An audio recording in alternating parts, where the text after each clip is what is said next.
Hi everybody and welcome to the 5 Bytes podcast. I'm your host, Rory Monahan. Let's get right into some news. It's another episode and yet another roundup of some vulnerabilities and bugs out there. The first is a biggie. This week, Cisco upgraded the vulnerability score for a vulnerability discovered in its adaptive security appliance firewall. This was first revealed on January 29th, but now the score has been raised to the highest possible level, as it has now been discovered that there has been malicious attempts to take advantage of this vulnerability. The vulnerability in question is associated with ASA's XML parser. Attackers can exploit it by pushing a malicious XML file. A successful attacker could be able to view all data moving through the system, along with giving them admin privileges and remote access to the network. Even without a specifically crafted exploit, they could still cause the firewall to crash and disrupt connectivity on your network. Affected products include the 3000 series industrial security appliance, ASA 5500 SAS appliances, ASA 5500X series next generation firewalls, adaptive security virtual appliance, a range of the Firepower security appliances, and Firepower threat defense software. If you have any of these, you'll want to patch right away.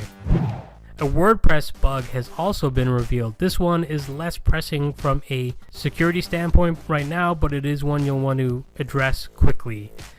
WordPress 4.9.3 introduced an issue which breaks the auto-updating feature of WordPress. Now the good news is it's already been patched and there's already a 4.9.4 out there to address this, but the bad news is as auto-updating is broken, you'll need to manually apply this in some cases. For some people, the auto update is working fine, but you want to go in and see if it's auto updating for you or not. And if it's not, manually address it as soon as possible, because I believe all of us WordPress users have become reliant on the auto updating to work. So if you don't do it now, you may forget, and then it could become a security vulnerability in the future. ExtraHop unveiled a new product called Reveal X, which uses real-time stream processing to automatically discover and classify every transaction, flow, session, device, and asset in your enterprise, including data centers, cloud-hosted applications, remote branches, IoT, just everything in the enterprise. And this data provides crucial information for the security of your environment. If you've used ExtraHop before, you'll be aware of just the sheer amount of data and valuable information it provides your enterprise IT teams. Well, this is going to be an extra tool in the toolkit for providing even further insight into the security in your environment. Michael Niehaus, who has been ever present over the years as the Director of Marketing for Microsoft, has announced he is changing roles and becoming Principal Program Manager on the modern deployment team, who work on Windows Autopilot, MDM management, and more. If you've viewed Microsoft content or webinars over the years around Windows, you've likely seen and heard of Mr. Niehaus before. Michael has indicated he may produce even more content now, possibly even a podcast, for the community and continue to be involved with the Microsoft MVP group. Michael has always been very giving of his time and advice to those in the online community. As both a community member and current Microsoft MVP, I wish Michael well in his new role. Recently, Okta launched a new Okta Trust dashboard which highlights events like service disruptions and system degradation. They've also indicated that email notifications will soon be available.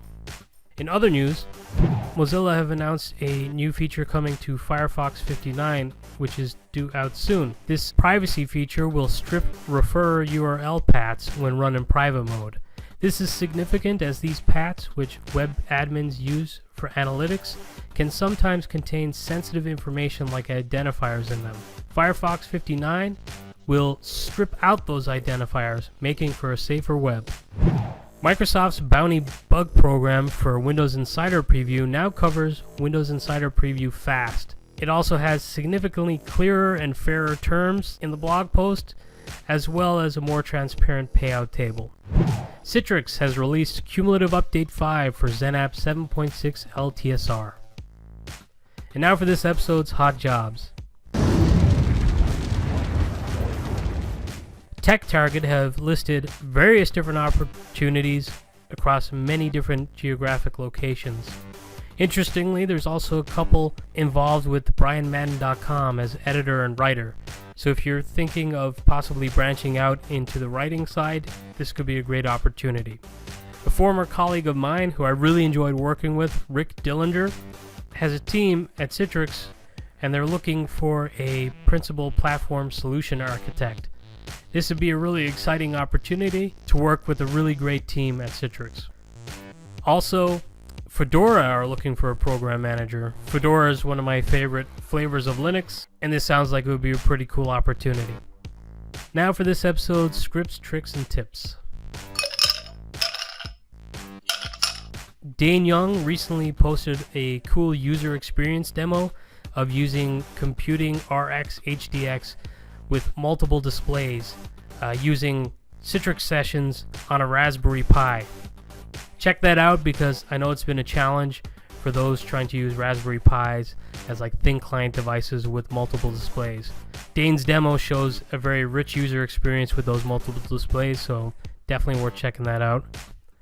And also, I'd be remiss if I didn't have something about SpaceX on this episode. I'd like to thank my former colleague Mike Nelson for sharing this great SpaceX PowerShell module on his Twitter timeline. This SpaceX PowerShell module interacts with the SpaceX Data REST API to allow you to run PowerShell commandlets to pull back SpaceX info like vehicles, launch sites, company info, and other things. It's really, really cool. If you'd like to see a quick demo of that, check out the YouTube edition of this episode.